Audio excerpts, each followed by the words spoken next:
Hi all, welcome to Competitive Cracker. എൻ്റെ പേര് റബീഹത്ത്.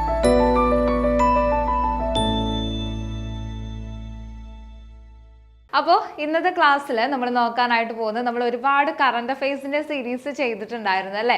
കഴിഞ്ഞ കുറച്ച് ക്ലാസ്സുകളിലായിട്ട് നമ്മൾ റീസെൻ്റ്ലി നടന്നിട്ടുള്ള എക്സാമുകളിൽ ചോദിച്ചിട്ടുള്ള ഇമ്പോർട്ടൻ്റ് ആയിട്ടുള്ള ക്വസ്റ്റ്യൻസ്, കറണ്ട് അഫെയർ ക്വസ്റ്റ്യൻസ്, അതുപോലെ തന്നെ അതിൻ്റെ റിലേറ്റഡ് ഫാക്റ്റുകളും നമ്മൾ പഠിച്ചിട്ടുണ്ടായിരുന്നു.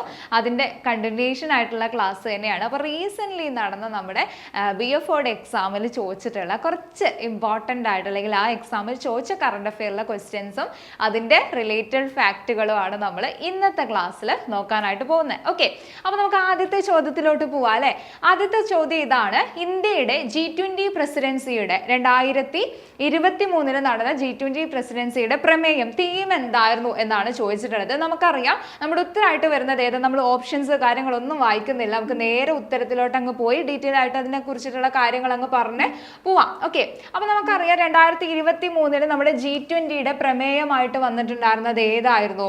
ഈ പറയുന്ന ഒരു ഭൂമി, ഒരു കുടുംബം, ഒരു ഭാവി എന്ന് പറയുന്ന ഓപ്ഷൻ ബി ആണ് അല്ലെ. ഒരു ഭൂമി, ഒരു കുടുംബം, ഒരു ഭാവി എന്ന് പറയുന്നതാണ് 2023 നമ്മുടെ G20യുടെ പ്രമേയമായിട്ടുണ്ടായിരുന്നത് എന്നുള്ള കാര്യം നമ്മുടെ ഓർമ്മിച്ച് വെക്കുക. അപ്പോൾ ഇവിടെ ഇനി നമുക്ക് നോക്കാനായിട്ട് വരുന്ന ഇമ്പോർട്ടൻ്റ് ആയിട്ടുള്ള 2 പോയിന്റുകളാണ്. ഇനിയുള്ള G20 സമ്മിറ്റുകൾ 2025 24 എവിടെയാണ് ഈ G20 സമ്മിറ്റുകൾ നടന്നിട്ടുണ്ടായിരുന്നത്? ഈ പറയുന്ന വെന്യൂസ് എന്ന് പറയുന്ന ഭാഗത്തു നിന്നുള്ള കാര്യങ്ങൾ നമുക്ക് ഇവിടെ ചോദിക്കാറുണ്ട്. അപ്പോൾ 2025 നമ്മൾ നോക്കുമ്പോൾ G20 സമ്മിറ്റ് എവിടെ വെച്ചുകൊണ്ടാണ് നടന്നിട്ടുണ്ടായിരുന്നത്?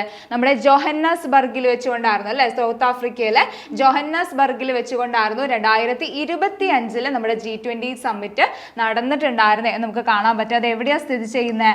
സൗത്ത് ആഫ്രിക്കയിലായിട്ടാണ് അത് സ്ഥിതി ചെയ്യുന്നത് എന്നുള്ള കാര്യം കൂടെ അവിടെ നോട്ട് ചെയ്ത് വെക്കുക. അതുപോലെ തന്നെ നമ്മുടെ 2024 G20 സമ്മിറ്റ് നമ്മൾ നോക്കുന്ന സമയത്ത് എവിടെ വെച്ചുകൊണ്ടാണ് നടന്നിട്ടുണ്ടായിരുന്നത്? അത് ഈ പറയുന്ന റിയോ ഡി ജനീറോ എന്ന് പറയുന്ന ബ്രസീലിലാണ് അല്ലെ. ബ്രസീലിലുള്ള റിയോ ഡി ജനീറോയിൽ വെച്ചുകൊണ്ടായിരുന്നു 2024 G20 സമ്മിറ്റ് നടന്നിട്ടുണ്ടായിരുന്നത്. അപ്പോൾ ഇതൊരു പ്രീവിയസ് ക്വസ്റ്റ്യൻ ആയിട്ട് വന്നിട്ടുള്ളതുമാണ്. അതായത് ഒരു സ്റ്റേറ്റ്മെന്റ് ടൈപ്പ് ക്വസ്റ്റ്യനിൽ ചോദിച്ചിട്ടുള്ള ഒരു കാര്യമായിരുന്നു ഇത്. 2024 G20 സമ്മിറ്റ് എന്ന് പറയുന്നത് റിയോ ഡി ജനീറോയിൽ വെച്ചാണ് നടന്നത്. റിയോ ഡി ജനീറോ എന്ന് പറയുന്നത് റഷ്യയിലാണ് സ്ഥിതി ചെയ്യുന്നത് എന്ന് പറഞ്ഞുകൊണ്ട് ഒരു ക്വസ്റ്റ്യൻ വന്നിട്ടുണ്ടായിരുന്നു. അപ്പോൾ അത് കൃത്യമായിട്ട് ഓർമ്മിച്ച് വെക്കുക. റിയോ ഡി ജനീറോ എന്ന് പറഞ്ഞ ബ്രസീലിലാണ്, ജോഹന്നസ്ബർഗ് എന്ന് പറയുന്നത് സൗത്ത് ആഫ്രിക്കയിലാണ്. 2024 നമ്മുടെ G20 സമ്മിറ്റ് എവിടെയാണ് നടന്നിട്ടുണ്ടായിരുന്നത്? ഈ പറയുന്ന ജോഹന്നസ്ബർഗിലാണ് നടന്നത് എന്നുള്ള കാര്യം കൂടെ അവിടെ ഓർമ്മിച്ച് വെക്കുക. അതുപോലെ തന്നെ റീസെന്റ് നമ്മുടെ ന്യൂസ് പേപ്പറിലൊക്കെ നിങ്ങൾ കണ്ടിട്ടുണ്ടാവും ഈ പറയുന്ന G7 ബദലായിട്ട് അല്ലെ. G7 ബദലായിട്ട് ഡൊണാൾഡ് ട്രംപ് മറ്റൊരു ബദലായിട്ടുള്ള ഒരു സംവിധാനം കൊണ്ടുവന്നിട്ടുണ്ട് എന്നുള്ളത്. എന്താണ് അതിൻ്റെ പേര്? കോർ 5 എന്നാണ് അല്ലെ. കോർ 5 എന്നാണ് അതിൻ്റെ പേര്. അപ്പോൾ അതുകൂടെ ഈ ഒരു ഭാഗത്തൊന്ന് ഓർമ്മിച്ച് വെക്കുക. G7 ബദലായിട്ട് ഡൊണാൾഡ് ട്രംപ് ഇൻട്രൊഡ്യൂസ് ചെയ്തിട്ടുള്ളതാണ് കോർ 5 എന്ന് പറയുന്നത്. 5 നേഷൻസിൻ്റെ ഒരു ഗ്രൂപ്പാണ് കോർ 5 എന്ന് പറയുന്നത്. അപ്പോൾ ആ കാര്യം കൂടെ ഇവിടെ ഒന്ന് ജസ്റ്റ് ഓർമ്മിച്ച് വെക്കാനായിട്ട് ശ്രദ്ധിക്കുക കേട്ടോ. ഓക്കെ, ദെൻ അടുത്ത ചോദ്യത്തിലോട്ട് നമുക്ക് പോവാം. അടുത്ത ചോദ്യം ഇതാണ്: 2025 നവംബർ 2-ാം തീയതി ISR ഭ്രമണപഥത്തിൽ എത്തിച്ച സ്പേസ് ക്രാഫ്റ്റ് CMS-03യുമായി ബന്ധപ്പെട്ട് ശരിയായിട്ടുള്ള പ്രസ്താവനകൾ തിരഞ്ഞെടുക്കാനാണ് പറഞ്ഞിട്ടുള്ളത്. ഓക്കെ, അപ്പൊ നമുക്ക് ഓരോന്ന് നോക്കാം. ഒന്നാമത്തെ സ്റ്റേറ്റ്മെന്റ് എന്താണ് പറഞ്ഞിട്ടുള്ളത്? LVM-3 എന്ന വിക്ഷേപണ റോക്കറ്റ് ആണ് ഉപയോഗിച്ചിട്ടുണ്ടായിരുന്നത്. LVM-3 ആണ് ഇതിന്റെ വിക്ഷേപണ റോക്കറ്റ് എന്ന് പറഞ്ഞിട്ടുണ്ട്. അപ്പൊ ഏതാണ് ഈ പറയുന്ന ഒന്നാമത്തെ സ്റ്റേറ്റ്മെന്റ്? നമുക്ക് ഇവിടെ അറിയാം എന്താണ് വരുന്നത്. ശരിയായിട്ടുള്ള സ്റ്റേറ്റ്മെന്റ് ആണ് അല്ലെ. ഒന്നാമത്തെ സ്റ്റേറ്റ്മെന്റ് ഇവിടെ ശരിയായിട്ട് വരുന്നതാണ്. CMS-മായി ബന്ധപ്പെട്ടുകൊണ്ട് നമ്മൾ നോക്കുന്ന സമയത്ത് ഒന്നാമത്തെ സ്റ്റേറ്റ്മെന്റ് ഇവിടെ ശരിയാണ് എന്ന് നമുക്ക് കാണാൻ പറ്റും. ഇനി രണ്ടാമത്തെ സ്റ്റേറ്റ്മെന്റ് നമ്മൾ നോക്കുമ്പോൾ എന്താണ് വരുന്നത്? LVM-3യുടെ 3ാമത്തെ ഓപ്പറേഷണൽ പറക്കലാണ് ഈ പറയുന്ന CMS-ൽ നടന്നിട്ടുണ്ടായിരുന്നത് നമുക്ക് എന്നാണ് രണ്ടാമത്തെ ഓപ്ഷനിൽ പറയുന്നത്, രണ്ടാമത്തെ സ്റ്റേറ്റ്മെന്റിൽ പറയുന്നത്. പക്ഷെ അത് തെറ്റാണ് അല്ലെ. എന്താണ് ആ ഒരു ഓപ്ഷൻ അല്ലെങ്കിൽ ആ ഒരു സ്റ്റേറ്റ്മെന്റിലുള്ള തെറ്റ് എന്ന് നമ്മൾ നോക്കുമ്പോൾ 3ാമത്തെ പറക്കലല്ല, 5ാമത്തെ ആയിരുന്നു അല്ലെ. 5ാമത്തെ വിക്ഷേപണമായിരുന്നു എന്നുള്ളത് നമുക്ക് കാണാനായിട്ട് പറ്റും. അപ്പൊ രണ്ടാമത്തെ സ്റ്റേറ്റ്മെന്റ് അവിടെ തെറ്റിപ്പോയി. ഇനി മൂന്നാമത്തെ നോക്കുന്ന സമയത്ത് ഇതൊരു കമ്മ്യൂണിക്കേഷൻ സാറ്റലൈറ്റ് ആണ് എന്നാണ് പറഞ്ഞിട്ടുള്ളത്. അതെന്താണ്? അത് ശരിയാണ്, ഒരു കമ്മ്യൂണിക്കേഷൻ സാറ്റലൈറ്റ് ആണ് ഈ പറയുന്ന CMS-03 എന്ന് പറയുന്നത്. അപ്പൊ ഒന്നാമത്തെ മൂന്നാമത്തെ സ്റ്റേറ്റ്മെന്റ് അവിടെ ശരിയാണ്. ഇനി നാലാമത്തെ സ്റ്റേറ്റ്മെന്റിലോട്ട് നമ്മൾ പോകുമ്പോൾ ഭാരം കുറവായതിനാൽ വിക്ഷേപണം എളുപ്പമായിരുന്നു എന്നാണ് പറയുന്നത്. പക്ഷെ എന്താണ്? അത് തെറ്റാണ്. കാരണം ഭാരം കുറവല്ല, ഏറ്റവും ഹെവിയസ്റ്റ് ആയിട്ടുള്ള ഏറ്റവും ഹെവിയസ്റ്റ് ആയിട്ടുള്ള ഒരു സാറ്റലൈറ്റ് കൂടിയായിരുന്നു ഈ പറയുന്ന CMS-03 എന്നുള്ളത് നമുക്ക് കാണാൻ പറ്റും. ഏകദേശം 4400 കിലോഗ്രാം ആയിരുന്നു ഇതിന്റെ ഒരു വെയിറ്റ് ആയിട്ടുണ്ടായിരുന്നത് എന്നുള്ളത് കൂടെ ഇവിടെ ഓർമ്മിച്ചു വെക്കുക കേട്ടോ. അപ്പൊ എന്നാണ് ഇത് വിക്ഷേപിച്ചത് എന്നുള്ളതും പഠിച്ചു വെക്കുക. നവംബർ 2-ാം തീയതി 2025 നവംബർ 2-നാണ് ഇതിന്റെ വിക്ഷേപണം നടന്നിട്ടുണ്ടായിരുന്നത്. വിക്ഷേപണ റോക്കറ്റ് ഏതാണ് എന്നുള്ളത് ഓർമ്മിച്ചു വെക്കുക. LVM-3 ആയിരുന്നു. LVM-3 M5 എന്നുള്ളതാണ് ഫുൾ ഫോം വരുന്നത്. എങ്കിലും നിങ്ങൾ ഈ പറയുന്ന LVM-3 എന്നുള്ളത് കൂടെ അവിടെ പഠിച്ചു വെച്ചാലും മതി. ഓക്കെ, അപ്പോൾ ഇത്രയും കാര്യങ്ങൾ എന്ത് ചെയ്യുക? ഈ പറയുന്ന CMS-03യുമായി ബന്ധപ്പെട്ടുകൊണ്ടുള്ള കാര്യങ്ങൾ അവിടെ ഓർമ്മിച്ച് വെക്കുക. ഓക്കെ, ദെൻ അടുത്ത ചോദ്യത്തിലോട്ട് നമ്മൾ പോകുമ്പോൾ ഇപ്പോഴുള്ള എക്സാമുകളിലൊക്കെ നമുക്ക് കാണാൻ പറ്റുന്ന ഒരു പ്രധാന ഏരിയ ആണ് ഈ പറയുന്ന നൊബേലുമായി ബന്ധപ്പെട്ടുകൊണ്ടുള്ള ക്വസ്റ്റ്യൻസ് എന്ന് പറയുന്നത് അല്ലേ. അപ്പൊ ഇവിടെയും ചോദിച്ചിട്ടുണ്ട് 2025 രസതന്ത്ര നൊബേൽ സമ്മാനം ലഭിച്ചവരുടെ പട്ടികയിൽ ഉൾപ്പെടാത്തത് ആരാണ് എന്നാണ് ചോദിച്ചത്. നമ്മൾ കൃത്യമായിട്ട് കഴിഞ്ഞ വീഡിയോസിലൊക്കെ ആയിട്ട് നമ്മൾ അപ്പോൾ നടന്ന എക്സാമുകളിലൊക്കെ ചോദിച്ചിട്ടുള്ള ക്വസ്റ്റ്യൻസ് തന്നെയാണ് ഈ പറയുന്ന നൊബേലുമായി ബന്ധപ്പെട്ടുകൊണ്ടുള്ള കാര്യങ്ങൾ. അപ്പൊ ഇവിടെയും നമുക്ക് ക്വസ്റ്റ്യൻസ് വന്നിട്ടുണ്ട്. 2025 രസതന്ത്ര നൊബേൽ നമ്മൾ നോക്കുമ്പോൾ ഈ ഓപ്ഷനിൽ പെടാത്തത് ആരാണ്? ഒരാൾ മാത്രമേ ഉള്ളൂ. ഒരാൾ ഈ പറയുന്നത് ആരാണ്? ഓപ്ഷൻ സി ആണ് നമ്മുടെ ഉത്തരമായിട്ട് വരുന്നത്. ജോൺ എം മാർട്ടിനസ് മാത്രമാണ് ഇതിൽ ഉൾപ്പെടാത്തതായിട്ട് വരുന്നത്. അപ്പൊ 2025 രസതന്ത്ര നൊബേൽ എന്ന് പറയുന്നത് അതിന് അർഹരായിട്ടുള്ളത് ആരൊക്കെയാണ്? സുസൂമി കിറ്റിഗാവ വരുന്നുണ്ട്, ഒമർ യോഗി വരുന്നുണ്ട്, അതുപോലെ തന്നെ റിച്ചാർഡ് റോബ്സൺ. ഇവർ 3 പേർക്കായിരുന്നു 2025 നൊബേൽ പുരസ്കാരം രസതന്ത്രത്തിന്, ലോഹ ജൈവ ചട്ടക്കൂടുകളുടെ കണ്ടുപിടുത്തത്തിന്, അതല്ലെങ്കിൽ മെറ്റൽ ഓർഗാനിക് ഫ്രെയിം വർക്കുകൾ മെറ്റൽ ഓർഗാനിക് ഫ്രെയിം വർക്കുകളുടെ കണ്ടുപിടുത്തത്തിനായിട്ട് ഇവർക്ക് പോകുന്നതായിട്ട് നമുക്ക് കാണാൻ പറ്റുന്നത്. അതിൽ ജോൺ എം മാർട്ടിനസ് ഒഴികെയുള്ളവരെല്ലാം എന്താണ്? നമ്മുടെ രസതന്ത്ര നൊബേലുമായി ബന്ധപ്പെട്ട് നിൽക്കുന്നതാണ് എന്നുള്ളത് പഠിച്ചു വെക്കുക. അപ്പൊ നമുക്ക് ഇനിയുള്ള എക്സാമുകളിൽ വളരെ ഇമ്പോർട്ടൻ്റ് ആയിട്ടുള്ള ഒരു ഏരിയ കൂടിയാണ് ഈ പറയുന്ന രസതന്ത്ര നൊബേൽ എന്ന് പറയുന്നത്. കാരണം എന്താ? ഇപ്പോൾ റീസെന്റ് നടന്ന എക്സാമുകളിലൊക്കെ നമുക്ക് അത്യാവശ്യം ക്വസ്റ്റ്യൻസ് ഈ ഭാഗത്ത് നിന്ന് ചോദിച്ചിട്ടുണ്ട്. ഓക്കെ, അപ്പൊ അതുകൊണ്ട് ഈ ഒരു ഭാഗം കൃത്യമായിട്ട് ഇനിയുള്ളവർ പഠിക്കുന്ന അല്ലെങ്കിൽ എക്സാമുകൾ അപ്പിയർ ചെയ്യാൻ പോകുമ്പോൾ നിങ്ങൾ എന്തായാലും ഉറപ്പിച്ചു വെക്കുക കേട്ടോ. ഓക്കെ, ദെൻ അടുത്ത ചോദ്യത്തിലോട്ട് നമ്മൾ പോകുമ്പോൾ കേരളത്തിൽ സർക്കാർ തലത്തിൽ നടപ്പിലാക്കി വരുന്ന മരണാനന്തര അവയവദാന പദ്ധതി ഏതാണ് എന്നുള്ളതാണ്. ഇത് നമുക്ക് പുതിയൊരു പ്രൊജക്റ്റോ കാര്യങ്ങളോ പുതിയൊരു പദ്ധതിയോ കാര്യമോ ഒന്നും അല്ല എന്ന് നമുക്കറിയാം. എങ്കിലും എപ്പോഴും നമുക്ക് ക്വസ്റ്റ്യൻസ് കാണുന്ന ഒരു ഏരിയ ആണല്ലേ ഈ പറയുന്ന മൃതസഞ്ജീവനി. അതുപോലെ തന്നെ എപ്പോഴും നമുക്ക് ക്വസ്റ്റ്യൻസ് എല്ലാം മിക്ക പേപ്പറുകളിലും നമുക്ക് കാണാൻ പറ്റുന്നതാണ്. ഏതാണ്? കേരള സർക്കാർ തലത്തിൽ നടപ്പിലാക്കി വരുന്ന മരണാനന്തര അവയവദാന കൈമാറ്റ പദ്ധതിയുടെ പേരാണ് മൃതസഞ്ജീവനിയിലെ. മൃതസഞ്ജീവനി എന്നാണ് ആ പദ്ധതിയുടെ പേരായിട്ട് വരുന്നത്. നമുക്കറിയാം ഈ അടുത്തൊന്നല്ല, 2012 സ്റ്റാർട്ട് ചെയ്തിട്ടുള്ള ഒരു പ്രൊജക്റ്റ് ആണ്, ഒരു സ്കീമാണ് മൃതസഞ്ജീവനി എന്ന് പറയുന്നത്. മറ്റൊരു കാര്യം കൂടെ ഇവിടെ നോട്ട് ചെയ്ത് വെക്കുക. എന്താണ് ഇതിന്റെ തീമായിട്ട് വരുന്നത് എന്നുള്ളത്? എന്താണ്? Share organ. Okay, share organs, അതുപോലെ തന്നെ save lives. Okay, share organ save lives എന്ന് പറയുന്നതാണ് ഈ ഒരു പദ്ധതിയുടെ തീമായിട്ട് പ്രമേയമായിട്ട് വരുന്നത് എന്നുള്ള കാര്യം കൂടെ അവിടെ ഒന്ന് നോട്ട് ചെയ്ത് വെക്കുക. അതുപോലെ തന്നെ മറ്റൊരു കാര്യം ഇവിടെ നോട്ട് ചെയ്ത് വെക്കാനുള്ളത് ഈ ഒരു പദ്ധതിയുടെ ബ്രാൻഡ് അംബാസിഡർ ആരാണ് എന്നുള്ളതാണ്. മോഹൻലാൽ ആണ് അല്ലെ. മോഹൻലാൽ ആണ് ഈ ഒരു പദ്ധതിയുടെ ബ്രാൻഡ് അംബാസിഡർ ആയിട്ട് വരുന്നത് എന്നുള്ള കാര്യം കൂടെ അവിടെ പഠിച്ചു വെക്കുക. അപ്പോൾ എന്താണ് ഈ ഒരു പദ്ധതി? ആരാണ് അതിന്റെ ബ്രാൻഡ് അംബാസിഡർ? എന്നാണ് സ്റ്റാർട്ട് ചെയ്തത്? എന്താണ് ഇതിന്റെ തീമായിട്ട് വരുന്നത് എന്നുള്ള കാര്യം ഒന്ന് അവിടെ നോട്ട് ചെയ്തു. ഇതൊക്കെ ചോദിച്ചിട്ടുള്ള കാര്യങ്ങൾ തന്നെയാണ്, എങ്കിലും അവിടെ ഒന്ന് പഠിച്ചു വെക്കുക. ഇനി നമുക്ക് എന്ത് ചെയ്യാം? ഈ ഭാഗത്ത് നിന്ന് റിപ്പീറ്റഡ് ആയിട്ട് ചോദിക്കുന്ന കുറച്ച് പദ്ധതികളുണ്ട്, അതുകൂടെ നമുക്കൊന്ന് നോക്കിയിട്ട് പോവാം. അതിലെ ഒരു പദ്ധതിയാണ് നമ്മുടെ ശ്രുതി തരംഗം എന്ന് പറയുന്ന പദ്ധതി. പലതവണയായിട്ട് ചോദിച്ചിട്ടുള്ള ക്വസ്റ്റ്യൻ ആണ്. അപ്പോൾ ഇവിടെ തന്നെ നമുക്കൊരു 3-4 പദ്ധതികൾ ഈ പറയുന്ന കേൾവിയുമായി ബന്ധപ്പെട്ടുകൊണ്ട് പഠിച്ചു പോകാനുണ്ട്. അതൊരു സെറ്റായിട്ട് തന്നെ നമുക്ക് അങ്ങ് നോക്കി പോവാം. ഓക്കെ, അപ്പോൾ ശ്രുതി തരംഗം എന്ന് പറയുന്ന പദ്ധതി എന്താ പറയുന്നത്? ബധിരരായ പിള്ളേർക്ക്, ഓക്കെ, ബധിരരായ കുട്ടികളുടെ കോക്ലിയ മാറ്റിവെക്കുന്ന ശസ്ത്രക്രിയക്ക് ധനസഹായം നൽകുന്ന പദ്ധതിയാണ് ഈ പറയുന്ന ശ്രുതി തരംഗം തരംഗം എന്ന് പറയുന്ന പദ്ധതി. എന്തായാലും പഠിച്ചു വെക്കണേ, പലതവണയായിട്ട് ചോദിച്ചിട്ടുള്ള കാര്യമാണ്. ഇനി ആരൊക്കെയാണ് ഈ ഒരു പദ്ധതിയുടെ ഗുണഭോക്താക്കളായിട്ട് വരുന്നത് എന്നുള്ള കാര്യം കൂടെ ഇവിടെ നിങ്ങൾ നോട്ട് ചെയ്ത് വെക്കുക. 3 വയസ്സ് വരെയുള്ള കുട്ടികൾ, ചില സാഹചര്യങ്ങൾ 5 വയസ്സുള്ള കുട്ടികളെ ഇനി ഉൾപ്പെടുത്തുന്നതായിട്ട് നമുക്ക് കാണാൻ പറ്റുന്നുണ്ട്. അതുപോലെ തന്നെ നമ്മൾ ഇവിടെ വരുമാനത്തിന്റെ പരിധി നോക്കുകയാണെന്നുണ്ടെങ്കിൽ വാർഷിക വരുമാനം 2 ലക്ഷത്തിൽ താഴെയുള്ള കുടുംബങ്ങളിലെ കുട്ടികൾക്കാണ് ഈ ഒരു പദ്ധതി പ്രകാരം എന്ത് കിട്ടുന്നത്, ഇതിന്റെ ഒരു എന്താണ് ഈ ഒരു സ്കീമിൽ ഉൾപ്പെടുത്തിയിട്ടുള്ളത് എന്നുള്ള കാര്യം കൂടെ അവിടെ പഠിച്ചു വെക്കുക. ഇനി എന്താണ് ഈ ഒരു പദ്ധതി ഏതിന് കീഴിലാണ്, ഏത് ഡിപ്പാർട്ട്മെന്റിന് കീഴിലാണ് എന്നുള്ളതൊന്ന് നോക്കി വെക്കണേ. ആരോഗ്യ വകുപ്പിന് കീഴിലായിട്ടാണ് ഈ പദ്ധതി നിലവിലുള്ളത്. ഇതിന് മുന്നേ ഏതിനായിരുന്നു, സാമൂഹ്യ സുരക്ഷാ വകുപ്പിന്റെ കീഴിലുണ്ടായിരുന്ന പദ്ധതിയായിരുന്നു ശ്രുതി തരംഗം എന്ന് പറയുന്ന പദ്ധതി.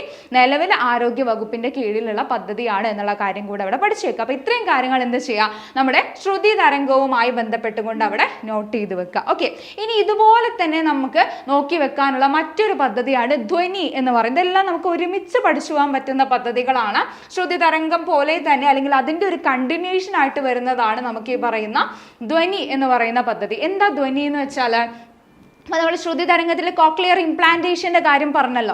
ആ കോക്ലിയർ ഇംപ്ലാന്റേഷൻ നടത്തിയവർക്ക് തുടർ ചികിത്സ ഉറപ്പാക്കുന്ന പദ്ധതിയാണ് ഏത്, ധ്വനി എന്ന് പറയുന്ന പദ്ധതി. ഇനി ആരൊക്കെയാണ് ഇതിന്റെ ഗുണഭോക്താക്കളായിട്ട് വരുന്നത്, 25 വയസ്സ് പ്രായമുള്ളവരായിരിക്കണം. ഓക്കെ, 25 വയസ്സിന് താഴെ പ്രായമുള്ള ആളുകളായിരിക്കണം എന്നുള്ളത് നിർബന്ധമാണ്.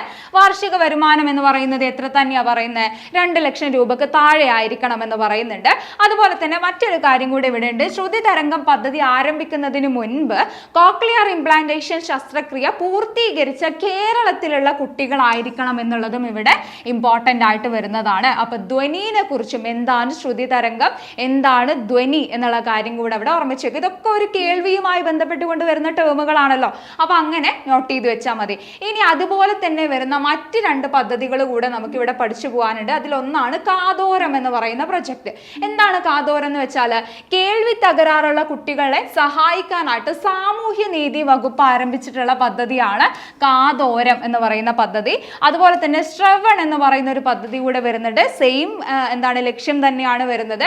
കേൾവി പരിമിതി നേരിടുന്നവർക്ക് എന്ത് ചെയ്യുക, ശ്രവണ സഹായികൾ ലഭ്യമാക്കുന്നതിനുള്ള കേരള വികലാംഗ ക്ഷേമ കോർപ്പറേഷന്റെ പദ്ധതിയാണ് ശ്രവൺ എന്ന് പറയുന്ന പദ്ധതി. ഓക്കെ, അപ്പൊ ശ്രവൺ എന്താണ്, കാതോരം എന്താണ്, ധ്വനി എന്താണ്, ശ്രുതി തരംഗം എന്താണ്, 4ഉം ഒരേ എയിമോട് കൂടിയിട്ട് പ്രവർത്തിക്കുന്ന 4 പ്രൊജക്റ്റുകളാണ്. അപ്പൊ എന്താണ് എന്നുള്ളത് അവിടെ കൃത്യമായിട്ട് ഏതിന്റെ അണ്ടറിലാണ് എന്നുള്ളത് അവിടെ നോട്ട് ചെയ്ത് വെക്കുക കേട്ടോ. ഓക്കെ, അപ്പൊ 4 പ്രൊജക്റ്റുകൾ നമ്മൾ അവിടെ 4 പദ്ധതികൾ കൃത്യമായിട്ട് നമ്മൾ അവിടെ നോക്കി. ഓക്കെ, ഇനി മറ്റൊരു പദ്ധതിയാണ്, ഇതും റിപ്പീറ്റഡ് ആയിട്ട് ചോദിക്കുന്ന പഴയൊരു പദ്ധതി തന്നെയാണ് നമ്മുടെ നിരാമയ പദ്ധതി എന്ന് പറയുന്നത്. നിരാമയ ആരോഗ്യ ഇൻഷുറൻസ് പദ്ധതി പ്രകാരം സംസ്ഥാനത്തിലെ അംഗപരിമിതർക്ക് എത്ര രൂപയാണ് വാർഷിക ചികിത്സാ സഹായം നൽകുന്നത് എന്നാണ് ചോദിച്ചിട്ടുള്ളത്. എത്ര രൂപയാ വരുന്നത്, ഓപ്ഷൻ ബി ആണല്ലേ, 1 ലക്ഷമാണ് അതിന്റെ ഒരു എന്താണ് സഹായം എന്ന് പറയുന്നത്, ചികിത്സാ സഹായം നൽകുന്നത് എന്ന് പറയുന്നത്.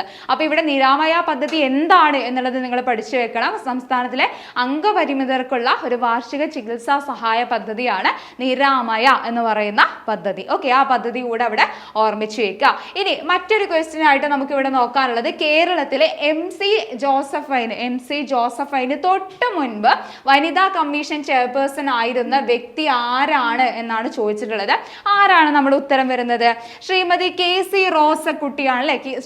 റോസക്കുട്ടിയാണ് നമ്മുടെ ഉത്തരവായിട്ട് വരുന്നത്. അപ്പൊ കേരളത്തിലെ MC ജോസഫൈന് തൊട്ട് മുൻപായിട്ട് വനിതാ കമ്മീഷന്റെ ചെയർപേഴ്സൺ ആയിരുന്ന വ്യക്തി. അപ്പൊ നിലവിലെ അല്ല ചോദിച്ചിട്ടുള്ളത്, ജോസഫൈന് തൊട്ട് മുന്നുള്ള വ്യക്തിയെ ചോദിച്ചിട്ടുള്ളത് ആരാണ് വരുന്നത്, KC റോസക്കുട്ടിയാണ് വരുന്നത്. അപ്പൊ ഇവിടെ നമുക്ക് മറ്റൊരു കാര്യം പഠിക്കാനുള്ളത്, നിലവിലെ നമ്മുടെ കേരള വനിതാ കമ്മീഷന്റെ ചെയർപേഴ്സൺ ആരാണ് എന്നുള്ളതാണ് നമുക്ക് ഇവിടെ ഇനി പഠിക്കാനുള്ള. അപ്പോയിന്റ്മെന്റിന്റെ കാര്യത്തിൽ നമ്മൾ പറയുമ്പോൾ ആരാണ് വരുന്നത്, നിലവിൽ നമ്മൾ നോക്കുന്ന സമയത്ത് നമ്മുടെ സതീദേവിയാണ് അല്ലെ. സതീദേവിയാണ് കറന്റ് ആയിട്ട് അല്ലെങ്കിൽ നിലവിൽ നമ്മൾ വനിതാ കമ്മീഷന്റെ ചെയർപേഴ്സൺ ആയിട്ട് നമുക്ക് കാണാനായിട്ട് പറ്റും. ഇനി ഇതന്നെ നമ്മൾ നാഷണൽ ലെവലിൽ നോക്കുകയാണെങ്കിലോ, നാഷണൽ ലെവലിൽ നമ്മൾ നോക്കുമ്പോൾ നാഷണൽ വിമൻ കമ്മീഷന്റെ ചെയർപേഴ്സൺ ആയിട്ട് നമ്മൾ നോക്കുകയാണെന്നുണ്ടെങ്കിൽ വിജയ രഹത്കർ ആണ് അല്ലേ.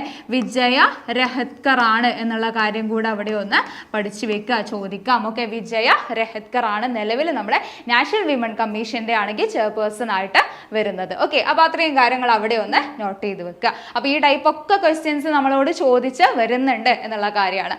അടുത്ത ചോദ്യം വന്നിട്ടുള്ളത് ഗാസ യുദ്ധമായിട്ട്. ഡെയിലി ന്യൂസ് പേപ്പേഴ്സും കാര്യങ്ങളൊക്കെ അപ്ഡേറ്റ് ചെയ്ത് പോകുന്നവരാണ്, വായിച്ചു പോകുന്നവരാണ് എന്നുണ്ടെങ്കിൽ ആൻസർ ചെയ്യാൻ പറ്റുന്ന ഒരു ക്വസ്റ്റ്യൻ തന്നെയാണ്. ഗാസ യുദ്ധം സംബന്ധിച്ച് ഇവിടെ നൽകിയിരിക്കുന്നതിൽ ശരിയായിട്ടുള്ള പ്രസ്താവന ഏതൊക്കെയാണ് എന്നാണ് ചോദിച്ചിട്ടുള്ളത്. അപ്പൊ ഒന്നാമത്തെ സ്റ്റേറ്റ്മെന്റ് തന്നിട്ടുള്ളത് എന്താണ്? ഗാസ യുദ്ധം അവസാനിപ്പിക്കാനുള്ള ഉച്ചകോടി 2025 ഒക്ടോബർ 13 ഇവിടെ വെച്ച് നടന്നു, ഈജിപ്തിലെ ഷറം അൽ ഷൈഖിൽ വെച്ച് നടന്നു എന്നുള്ളതാണ് പറയുന്നത്. ഒന്നാമത്തെ സ്റ്റേറ്റ്മെന്റ് എന്താണ്? ശരിയാണ് അല്ലെ? ഒന്നാമത്തെ സ്റ്റേറ്റ്മെന്റ് ശരിയാണ്. 2025 ഒക്ടോബർ 13 ഈ ഒരു യുദ്ധം അവസാനിപ്പിക്കുന്നതിനുള്ള ഉച്ചകോടി നടന്നിട്ടുണ്ടായിരുന്നു എന്ന് നമുക്ക് കാണാൻ പറ്റും. രണ്ടാമത്തെ സ്റ്റേറ്റ്മെന്റ് എന്താ? അമേരിക്കൻ പ്രസിഡന്റ് ഡൊണാൾഡ് ട്രംപും അതുപോലെ തന്നെ ഈജിപ്ഷ്യൻ പ്രസിഡന്റ് ആയിട്ടുള്ള അബ്ദുൽ ഫത്താഹ് അൽ സീസി ആണ് ഈ ഒരു സമ്മിറ്റിന് അധ്യക്ഷത വഹിച്ചത് എന്ന് പറയുന്നുണ്ട്. അതും എന്താണ്? ശരിയായിട്ടുള്ള സ്റ്റേറ്റ്മെന്റുകളാണ്. അപ്പൊ രണ്ടാമത്തെ സ്റ്റേറ്റ്മെന്റും അവിടെ ശരിയായി. മൂന്നാമത്തെ സ്റ്റേറ്റ്മെന്റ് എന്താ പറഞ്ഞിട്ടുള്ളത്? ബന്ധുക്കളെ കൈമാറുന്നത് സംബന്ധിച്ച് ഉച്ചകോടി തീരുമാനമെടുത്തില്ല എന്നുള്ളതാണ് പറയുന്നത്. പക്ഷെ ഈ ഒരു സമ്മിറ്റിന്റെ ഭാഗമായിട്ട് നമ്മൾ നോക്കുമ്പോൾ 20ഓളം ബന്ധുക്കളേന കൈമാറുന്നതുമായി ബന്ധപ്പെട്ടുകൊണ്ടുള്ള ഒരു തീരുമാനം അവിടെ എടുക്കുന്നതായിട്ട് നമുക്ക് കാണാൻ പറ്റുന്നുണ്ട്. അപ്പൊ മൂന്നാമത്തെ സ്റ്റേറ്റ്മെന്റ് അവിടെ തെറ്റാണ് എന്നുള്ളതാണ്. അപ്പോൾ ഗാസ യുദ്ധം സംബന്ധിച്ചുകൊണ്ട് നമ്മൾ നോക്കുമ്പോൾ ഒന്നാമത്തെ രണ്ടാമത്തെ സ്റ്റേറ്റ്മെന്റുകളാണ് ശരിയായിട്ട് വരുന്നത്. അപ്പോൾ ഓപ്ഷൻ എ ആണല്ലോ, ഓപ്ഷൻ എ ആണ് നമ്മുടെ ശരിയായിട്ടുള്ള ഉത്തരം എന്ന് പറയുന്നത്. അപ്പോൾ ഇത് സ്റ്റേറ്റ്മെന്റ് ആയിട്ടും ഇനി അല്ലാതെയും ചോദിക്കാം. എന്നാണ് ആ ഒരു സമ്മിറ്റ് നടന്നത് എന്നുള്ളതൊന്ന് ഓർമ്മിച്ച് വെക്കുക. 2025 ഒക്ടോബർ 13 അതുപോലെ തന്നെ ആരൊക്കെയാണ് ഇവിടെ അധ്യക്ഷത വഹിച്ചിട്ടുണ്ടായിരുന്നത് എന്നുള്ളത് ഓർമ്മിച്ച് വെക്കുക. ആരൊക്കെയായിരുന്നു? ഡൊണാൾഡ് ട്രംപും ഈജിപ്ഷ്യൻ പ്രസിഡന്റ് ആയിട്ടുള്ള അബ്ദുൽ ഫത്താഹ് അൽ സീസി ആയിരുന്നു ഇവിടെ അധ്യക്ഷത വഹിച്ചിട്ടുണ്ടായിരുന്നത് എന്നുള്ള കാര്യം കൂടെ അവിടെ പഠിച്ചു വെക്കുക കേട്ടോ. അപ്പൊ ഓപ്ഷൻ എ ആണ് നമ്മുടെ ഉത്തരമായിട്ട് വരുന്നത്. ഇനിയിപ്പോ അബ്ദുൽ ഫത്താഹ് അൽ സീസിനെ നമുക്ക് അത്യാവശ്യം അറിയുന്ന ആൾ തന്നെയാണല്ലേ. കാരണം 2023 നമ്മൾ നോക്കുന്ന സമയത്ത് 2023 നമ്മുടെ ഇന്ത്യയുടെ എവിടെ ഇതാ 2023 നമ്മുടെ ഇന്ത്യയുടെ റിപ്പബ്ലിക് ദിനത്തില് ചീഫ് ഗസ്റ്റ് ആയിട്ടുണ്ടായിരുന്ന വ്യക്തിയായിരുന്നു ആര്? അബ്ദുൽ ഫത്താഹ് അൽ സീസി എന്ന് പറയുന്നത് അല്ലെ. അപ്പൊ അതോടൊപ്പം തന്നെ 24ലെയും 25ലെയും നമുക്ക് അങ്ങ് പഠിച്ചു പോവാം. 2024 നമ്മൾ നോക്കുമ്പോൾ ഇമാനുവൽ മാക്രോൺ ആയിരുന്നു അല്ലെ. ഇമാനുവൽ മാക്രോൺ ആയിരുന്നു എന്തായിട്ടുണ്ടായിരുന്നത്?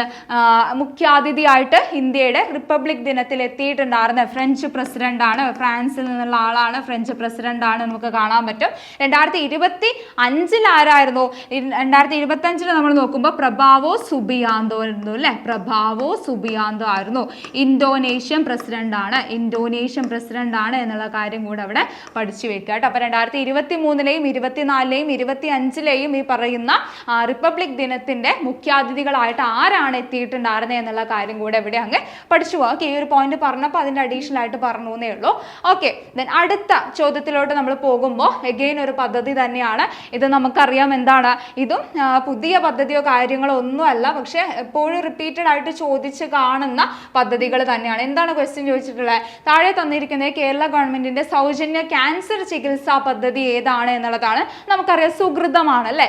സുകൃതമാണ് ഉത്തരമായിട്ട് വരുന്നത്. ഈ സുകൃതത്തിന്റെ ബ്രാൻഡ് അംബാസിഡർ ആയിട്ട് വരുന്ന വ്യക്തിയാണ് മമ്മൂട്ടി എന്നുള്ള കാര്യം കൂടെ അവിടെ പഠിച്ചു വെക്കണേ. അതുകൂടെ ഓർമ്മിച്ച് വെക്കാം. മൃതസഞ്ജീവിന്റെ ആണെങ്കിൽ മോഹൻലാലാണ് വരുന്നത്, സുകൃതം പദ്ധതിയുടെ ആണെങ്കിൽ മമ്മൂട്ടിയാണ് വരുന്നത് എന്നുള്ള കാര്യം കൂടെ അവിടെ ഓർമ്മിച്ച് വെക്കുക. ഓക്കെ, അടുത്ത ചോദ്യത്തിലോട്ട് നമ്മൾ പോകുമ്പോൾ ഓപ്ഷൻ ഡി ആണ് നമ്മുടെ ഉത്തരമായിട്ട് വരുന്നത്. അതുപോലെ ഈ ഒരു ഭാഗത്തു നിന്നുള്ള കുറച്ച് ഇമ്പോർട്ടൻ്റ് ആയിട്ടുള്ള പദ്ധതികൾ, എപ്പോഴും ചോദിക്കുന്ന കുറച്ച് പദ്ധതികൾ നമുക്ക് എന്താണ് പെട്ടെന്നൊന്ന് നോക്കി പോവാം. ആശാധാര പദ്ധതി എന്താണ് ലക്ഷ്യം? Haemophilia, sickle cell anaemia, thalassaemia തുടങ്ങിയ രോഗങ്ങളുടെ ചികിത്സ സർക്കാർ ആശുപത്രികൾ വഴി നടപ്പിലാക്കുന്ന പദ്ധതിയാണ് ആശാധാര എന്ന് പറയുന്ന പദ്ധതി. അപ്പോൾ 18 വയസ്സ് വരെയുള്ള കുട്ടികൾക്കാണ് ഇതിൽ മുൻഗണന നൽകുന്നത് എന്നുള്ള കാര്യം കൂടെ ഇവിടെ ഒന്ന് ഓർമ്മിച്ച് വെക്കുക കേട്ടോ. അപ്പൊ ആശാധാര പദ്ധതി എന്തിനാ ലക്ഷ്യമിടുന്നത്? Haemophilia, sickle cell anaemia, thalassaemia തുടങ്ങിയ രോഗങ്ങളുടെ ചികിത്സക്കുള്ള പദ്ധതിയാണ്. ഓക്കെ, അതുപോലെ തന്നെ ഇവിടെ ശൈലി എന്ന് പറയുന്നത് ഒരുപാട് തവണ റീസെന്റ് നടന്ന എക്സാമുകളിലൊക്കെ നമ്മൾ നോക്കുമ്പോൾ എന്ന് പറഞ്ഞാൽ ഒരുപാട് തവണ റിപ്പീറ്റഡ് ആയിട്ട് ചോദിച്ചുകൊണ്ടിരിക്കുന്ന ഒരു ആപ്പാണ് ഈ പറയുന്ന ശൈലി എന്ന് പറയുന്നത്. എന്താണ് ശൈലി ആപ്പ് എന്ന് വെച്ചാൽ 30 വയസ്സ് കഴിഞ്ഞ എല്ലാ ആളുകളിലും ജീവിതശൈലി രോഗം കണ്ടുപിടിക്കുന്നതിനുള്ള പുതിയൊരു മൊബൈൽ ആപ്ലിക്കേഷൻ ആണ് ഏത്? ഈ പറയുന്ന ശൈലി എന്ന് പറയുന്ന ആപ്പ്. അപ്പൊ ശൈലി എന്ന് പറയുമ്പോൾ ജീവിതശൈലി, ഓക്കെ, ജീവിതശൈലി എന്ന് തന്നെ നിങ്ങൾ അതങ്ങ് ഓർമ്മിച്ച് വെച്ചാൽ മതി. ശൈലി എന്നുള്ളതാണ് ഒരു ആപ്പിന്റെ പേരായിട്ട് വരുന്നത്. ഓക്കെ, അടുത്തത് വയോമധുരം. ഓക്കെ, വയോമധുരം നമ്മൾ നോക്കുമ്പോൾ 60 വയസ്സിന് മുകളിൽ പ്രായമുള്ള BPL വിഭാഗത്തിൽപ്പെട്ട പ്രമേഹ രോഗികൾക്ക് സൗജന്യമായി ഗ്ലൂക്കോമീറ്റർ നൽകുന്ന സാമൂഹ്യനീതി വകുപ്പിന്റെ പദ്ധതിയാണ് ഏത് ഈ പറയുന്ന വയോമധുരം എന്ന് പറയുന്ന പദ്ധതി കേട്ടോ. അപ്പോൾ ഓർമ്മിച്ച് വെക്കുക, ഇതൊക്കെ ചോദിച്ചിട്ടുള്ള റിപ്പീറ്റഡ് ആയിട്ട് ചോദിക്കുന്ന കാര്യങ്ങളാണ്. വയോമധുരത്തിൽ വരുന്നത് സീനിയർ സിറ്റിസൺസ് ആണ്, 60 വയസ്സിന് മുകളിലുള്ള ആളുകളാണ്, BPL വിഭാഗത്തിൽപ്പെട്ടവരായിരിക്കണം. എന്താണ് ലക്ഷ്യം എന്ന് ചോദിച്ചാൽ പ്രമേഹ രോഗികൾക്കുള്ള ആയിട്ടുള്ള ആളുകൾ സൗജന്യമായിട്ട് ഗ്ലൂക്കോമീറ്റർ നൽകുന്ന പദ്ധതിയാണ് ഈ പറയുന്ന വയോമധുരം എന്ന് പറയുന്ന. മധുരം എന്നൊക്കെ പറയുമ്പോൾ ഷുഗറിനൊക്കെ അങ്ങ് കണക്ട് ചെയ്ത് വെക്കുക. ഓക്കെ, അതുപോലെ തന്നെയുള്ള മറ്റു 2 പദ്ധതികളാണ് വയോമിത്രവും അതുപോലെ തന്നെ വയോരക്ഷ എന്ന് പറയുന്ന പദ്ധതി. അപ്പൊ 3 എന്ത് ചെയ്യുക, ഒരുപോലെ വരുന്ന 3 നമുക്ക് ഒരുമിച്ച് അങ്ങ് പഠിച്ചു പോവാം. ഓക്കെ, അപ്പൊ ഇതിൽ വയോരക്ഷ പദ്ധതി നമ്മൾ നോക്കുമ്പോൾ സാമൂഹിക സാമ്പത്തിക ശാരീരിക ബുദ്ധിമുട്ട് അനുഭവപ്പെടുന്ന മുതിർന്ന പൗരന്മാർക്ക് അടിയന്തര സാഹചര്യങ്ങളിൽ സഹായം എത്തിക്കാനായിട്ട് ലക്ഷ്യമിട്ടുകൊണ്ടുള്ള പദ്ധതിയാണ് വയോരക്ഷ എന്ന് പറയുന്ന പദ്ധതി. ഏതിന്റെ അണ്ടറിലാണ്? സാമൂഹ്യ നീതി വകുപ്പിന്റെ അണ്ടറിലാണ് വരുന്നത് എന്നുള്ള കാര്യം കൂടെ അവിടെ ഓർമ്മിച്ച് വെക്കുക. ഇനി വയോമിത്രം പദ്ധതി നമ്മൾ നോക്കുമ്പോൾ സംസ്ഥാനത്ത് വയോജന നയം നടപ്പിലാക്കുന്നതിന്റെ ഭാഗമായിട്ട് വയോജനങ്ങൾക്ക് ആരോഗ്യ സംരക്ഷണ പരിപാലനത്തിലുള്ള പദ്ധതിയാണ് വയോമിത്രം. ഓക്കെ, അപ്പൊ വയോമിത്രം എന്താണ്, വയോമധുരം എന്താണ്, വയോരക്ഷാ പദ്ധതി എന്താണ് എന്നുള്ള കാര്യങ്ങൾ അവിടെ കൃത്യമായിട്ട് പഠിച്ചു വെക്കുക. ഓരോന്നും എന്താണ്, ആരെ ലക്ഷ്യമിട്ടുകൊണ്ടാണ് വരുന്നത് എന്നുള്ള കാര്യം അവിടെ നോട്ട് ചെയ്ത് വെക്കുക കേട്ടോ. ഓക്കെ, അടുത്ത ചോദ്യത്തിലോട്ട് നമ്മൾ പോകുന്ന സമയത്ത് ഇവിടെ നമ്മുടെ ഇമ്പോർട്ടൻറ്റ് ഡേയ്സുമായി ബന്ധപ്പെട്ടുകൊണ്ടുള്ള ഒരു ക്വസ്റ്റ്യൻ ആണ് വരുന്നത്. അപ്പൊ ഇവിടെ നമുക്ക് ഏതൊക്കെ തന്നിട്ടുണ്ട്, ഏതൊക്കെ ഇമ്പോർട്ടൻറ്റ് ഡേയ്സാണ് തന്നിട്ടുള്ളത്? അന്താരാഷ്ട്ര ഓസോൺ ദിനം, ദേശീയ പക്ഷി ദിനം, അന്താരാഷ്ട്ര ജൈവ വൈവിധ്യ ദിനം തന്നിട്ടുണ്ട്, ഭൗമ ദിനവും നമുക്ക് തന്നിട്ടുണ്ട്. അപ്പോൾ ജാനുവരി 5 ഇമ്പോർട്ടൻസ് എന്താ വരുന്നത്? നമുക്കറിയാം ദേശീയ പക്ഷി ദിനമാണ് അല്ലെ, ദേശീയ പക്ഷി ദിനമാണ് ജാനുവരി 5 എന്ന് പറയുന്നത്. അതുപോലെ തന്നെ ഏപ്രിൽ 22 പ്രത്യേകത എന്താണ്? ഏപ്രിൽ 22 നമുക്കറിയാം ഭൗമ ദിനമാണ് ഏപ്രിൽ 22 എന്ന് പറയുന്നത്. അതുപോലെ തന്നെ ഈ പറയുന്ന സെപ്റ്റംബർ 16 നമ്മൾ നോക്കുന്ന സമയത്ത് സെപ്റ്റംബർ 16 ഇമ്പോർട്ടൻസ് എന്താ വരുന്നത്? അന്താരാഷ്ട്ര ഓസോൺ ദിനമാണ് അല്ലെ, ഓസോൺ ഡേ ആയിട്ട് നമ്മൾ കൊണ്ടാടുന്നതാണ് സെപ്റ്റംബർ 16 എന്ന് പറയുന്നത്. അതുപോലെ തന്നെ ലാസ്റ്റ് ആയിട്ട് മെയ് 22 നമ്മൾ നോക്കുമ്പോൾ എന്താണ്? മെയ് 22 എന്ന് പറയുന്നത് അന്താരാഷ്ട്ര ജൈവ വൈവിധ്യ ദിനമാണ് മെയ് 22. ഇതൊക്കെ റിപ്പീറ്റഡ് ആയിട്ട് ചോദിക്കുന്ന, ഇതുപോലെ മാച്ച് ദ ഫോളോയിങ് കാര്യങ്ങളൊന്നും ആവണമെന്നില്ല, അല്ലാതെ ചോദിക്കുന്ന ക്വസ്റ്റ്യൻസ് തന്നെയാണ്. സോ എന്തായാലും അതവിടെ പഠിച്ചു വെക്കുക. സോ ഓപ്ഷൻ ബി ആണ്. നമുക്ക് ഇതിൽ ഏതെങ്കിലും ഒന്ന് അറിയുമെന്നുണ്ടെങ്കിൽ നമുക്കത് ആൻസറിലോട്ട് എത്താൻ പറ്റുന്നതാണ്. ഇപ്പൊ ജാനുവരി 5 എന്താണ്? ദേശീയ പക്ഷി ദിനമാണ് എന്നുള്ളത് ഒരേ ഒരു ഉത്തരം നമുക്ക് അറിഞ്ഞാൽ മതി. 1 ബി, 2 ഡി, 3 എ, 4 സി എന്ന് പറഞ്ഞുകൊണ്ട് നമുക്ക് വേഗം ഉത്തരത്തിലോട്ട് എത്താനായിട്ട് പറ്റും. ബാക്കിയുള്ള ഓപ്ഷൻസ് എന്ന് പറയുന്നത് നമുക്ക് അവിടെ എലിമിനേറ്റ് ചെയ്ത് കളയാനായിട്ട് പറ്റുന്നതാണ്. ഓക്കെ, സോ ഇത്രയും ക്വസ്റ്റ്യൻസ് ആയിരുന്നു നമ്മുടെ റീസെന്റ് നടന്ന BF എക്സാമിലായിട്ട് ചോദിച്ചിട്ടുണ്ടായിരുന്നത്.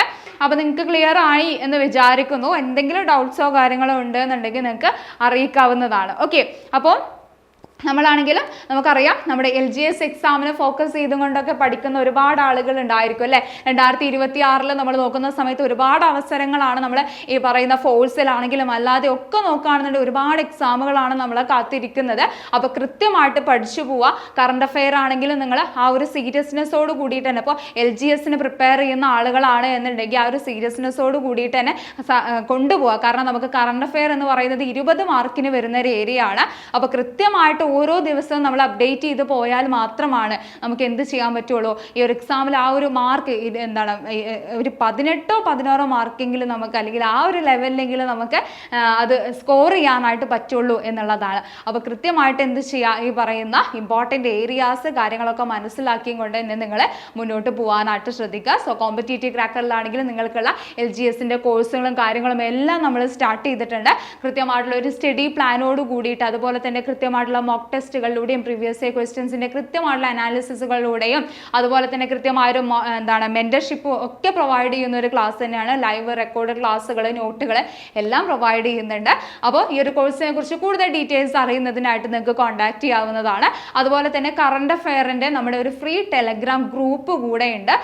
അതിന്റെ ലിങ്ക് കാര്യങ്ങൾ നമ്മൾ താഴെ പ്രൊവൈഡ് ചെയ്യാം. അതിൽ നിങ്ങൾക്ക് ജോയിൻ ചെയ്യാവുന്നതാണ്. ഡെയിലി പോളുകൾ, അതുപോലെ തന്നെ നമ്മുടെ ഈ പറയുന്ന ന്യൂസ് പേപ്പർ കട്ടിങ്സ്, അതിന്റെ അപ്ഡേഷൻസ്, അതുപോലെ തന്നെ തന്നെ ഓരോ ദിവസവും നമുക്ക് പഠിച്ചു പോകാനുള്ള കറണ്ട് അഫെയർസിൻ്റെ ഓരോ ടെംപ്ലേറ്റുകൾ കാര്യങ്ങളെല്ലാം നമ്മൾ ആ ഗ്രൂപ്പിൽ പ്രൊവൈഡ് ചെയ്യാറുണ്ട്. അപ്പോൾ ഒരു ബേർഡൻ ആക്കി ഇതിനെ മാറ്റാതെ എന്ത് ചെയ്യുക, ഓരോ ദിവസവും പഠിച്ചു പോകേണ്ട കാര്യങ്ങൾ പഠിച്ചു പോവുക. അതുപോലെ തന്നെ പ്രീവിയസ് ഇയർ ക്വസ്റ്റ്യൻസ്, റീസെൻ്റ്ലി നടന്ന എക്സാമുകളിലേക്ക് എക്സാം പാറ്റേൺ കാര്യങ്ങൾ എങ്ങനെയൊക്കെയാണ് എന്നുള്ളതൊക്കെ മനസ്സിലാക്കിയും തന്നെ പഠനം മുന്നോട്ട് കൊണ്ടുപോവുക. അപ്പോൾ മറ്റൊരു ക്ലാസ്സിൽ നമുക്ക് എന്ത് ചെയ്യാം, ബാക്കിയുള്ള ഇമ്പോർട്ടൻ്റ് ആയിട്ടുള്ള കറണ്ട് അഫെയറുമായിട്ട് വീണ്ടും കാണാം. Thank you.